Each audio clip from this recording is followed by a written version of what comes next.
Kasus dugaan kekerasan seksual yang dialamatkan kepada Melki Sedek Huang hingga membuatnya harus dinonaktifkan sebagai Ketua BEM Universitas Indonesia sedang jadi perhatian.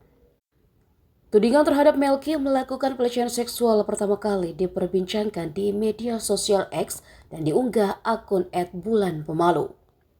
Namun kapan surat penonaktifan itu dikeluarkan belum ada penjelasan.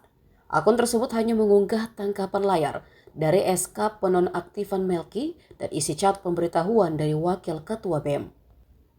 Postingan itu diunggah di hari ketika Melki bergabung dengan rekan mahasiswa di Solo untuk mengajak calon Wakil Presiden Gibran Rakabuming Raka latihan debat pada Senin 18 Desember.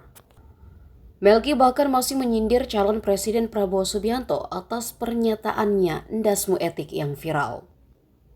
Dilansir dari Kompas.com, Melki membenarkan bahwa dia diberhentikan sementara dari jabatan Ketua BEM UI. Namun Melki membantah telah melakukan pelecehan seksual.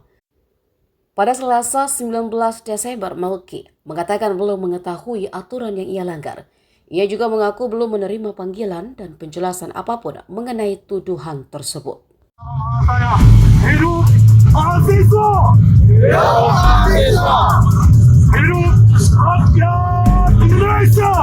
Hidup rakyat Indonesia! Hidup perempuan yang melawan!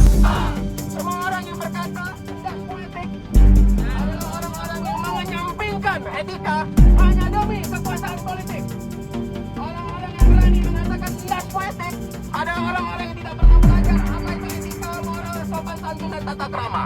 Orang-orang yang berani mengatakan tidak politik adalah orang-orang yang sudah pasti tidak akan secara etis menjalankan kekuasaan jika terpilih menjadi penguasa. Bahkan, kawan-kawan, hari ini kita tidak cukup hidup dari sekedar makanan. Kita tidak cukup hidup dari sekedar susu. Kita tidak cukup hidup dari sekedar hal-hal yang dibagikan secara cuma-cuma. Kita harus hidup dalam segala intelektualitas gagasan. Kita harus hidup dalam segala baik buruknya etika. Dan semua itu dijaga, diatur oleh negara, dipraktekkan, diteladani dari seorang pemimpin. Kita tidak mungkin dapat menjalankan kekuasaan negara yang etis. Kita tidak mungkin dapat menjalankan kekuasaan negara yang sesuai pada nilai-nilai yang berlaku. Tidak mungkin ada penegakan konstitusi kalau pemimpin yang dipilih tidak berdasarkan etika. Sepakat? Hari ini kita menolak pelemahan konstitusi. Hari ini kita menolak pelemahan konsep negara hukum. Hari ini kita menolak pelemahan demokrasi. Dan semuanya hari ini dimulai di balai kota ini.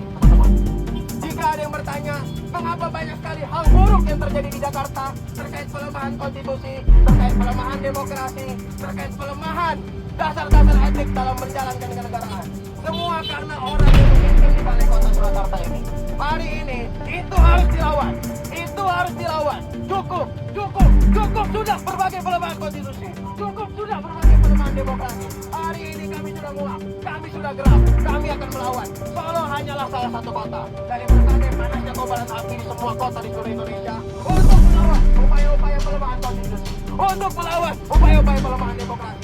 Dan jika ada yang berani untuk melemahkan demokrasi, jika ada yang berani untuk melemahkan hukum dan konstitusi, akan berhadapan dengan generasi muda yang hari ini tidak ada perwakilannya di dalam pemilu 2024. Hidup mahasiswa! Hidup mahasiswa! Hidup mahasiswa! Hidup mahasiswa! Hidup rakyat Indonesia! Hidup perempuan yang melawan!